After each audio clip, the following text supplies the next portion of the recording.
16h20, c'est Virgile sur M. Bon début de week-end, bon vendredi après-midi, vous êtes sur M et tous les vendredis, on a rendez-vous avec le sport.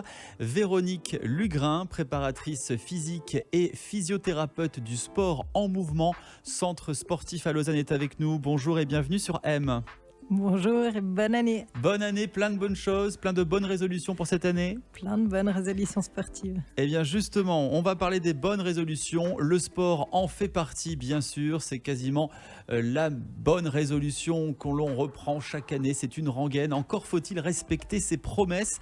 Est-ce qu'il y a tout d'abord une méthode appropriée pour reprendre le sport progressivement ?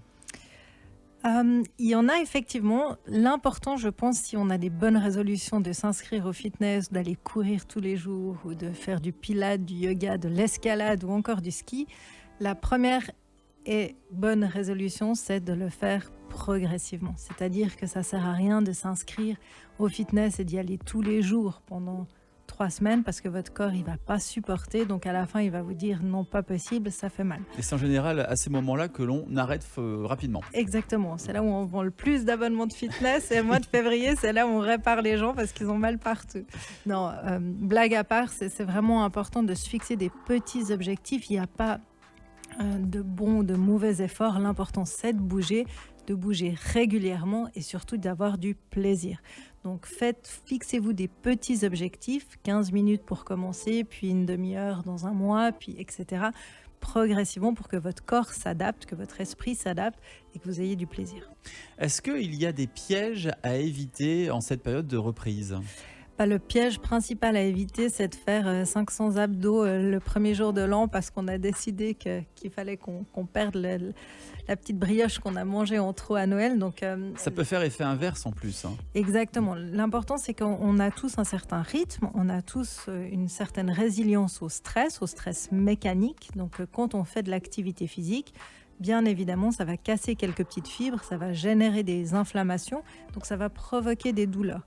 Si vous avez l'habitude, si votre corps il a l'habitude de s'entraîner régulièrement, il n'y aura pas de problème. Par contre, si vous n'avez pas l'habitude, c'est comme si demain vous décidez d'aller monter le Cervin. Oui, voilà. Demain matin, vous n'allez pas être très content quand vous allez aux toilettes. Du coup, il faut doser son effort pour que son corps s'habitue. Parce qu'on est nombreux effectivement à parler de la reprise du sport et c'est d'autant plus difficile pour les gens qui n'ont pas fait de sport pendant plusieurs années. Absolument, et je pense que déjà commencer par respecter les recommandations de l'OMS, c'est-à-dire de marcher 30 minutes par jour, juste en faisant ça, votre corps va déjà se remettre en mouvement, votre esprit va s'habituer, vos poumons. Déjà ça, c'est pour moi la meilleure méthode. Si vous voulez faire une bonne résolution, commencez par vous dire qu'il vous faut bouger régulièrement au quotidien et que marcher 30 minutes par jour, c'est le meilleur effort que vous pouvez faire.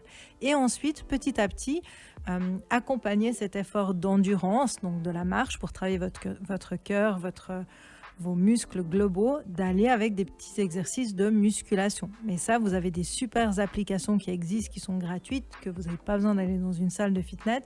Et c'est simplement mobiliser les groupes petit à petit. Donc on commence par 7 minutes, puis 10, puis 15, puis 20. Et à ce moment-là, quand vous êtes capable de faire une demi-heure de muscu, peut-être ça vaudra la peine d'aller voir un professionnel ou d'aller s'inscrire dans un fitness. Et dans tous les cas, s'il y a des questions, il faut vous orienter vers des spécialistes du sport qui peuvent vous conseiller à vous fixer un plan d'entraînement qui sera adapté à vos besoins. Parce que mal ou pas accompagné, on peut faire effectivement pire que mieux. Ça arrive, effectivement, on se retrouve, ça a été le cas notamment pendant le Covid, où tout le monde a pris des bonnes résolutions et on s'est retrouvés, nous, en tant que physiothérapeute du sport ou préparateur physique, avec des choses qu'on n'avait jamais vues, parce que tout d'un coup, les personnes se sont dit « Ah, mais trop bien, je vais faire du crossfit sur mon canapé ».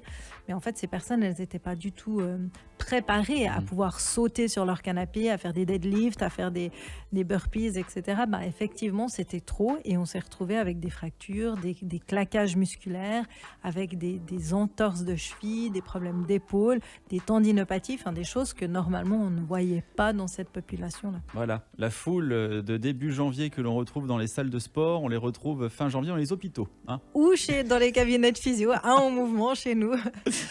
Et ben voilà, donc comme arrêter de fumer, manger plus équilibré, le sport fait partie des bonnes résolutions. Encore faut-il tenir ses promesses, ça c'est une autre histoire. C'est une autre histoire, mais on compte sur vous et on est là pour vous accompagner. Merci Véronique, donc responsable du centre sportif En Mouvement à Lausanne. On se retrouve la semaine prochaine pour d'autres conseils sport. Bonne fin de journée. M Media.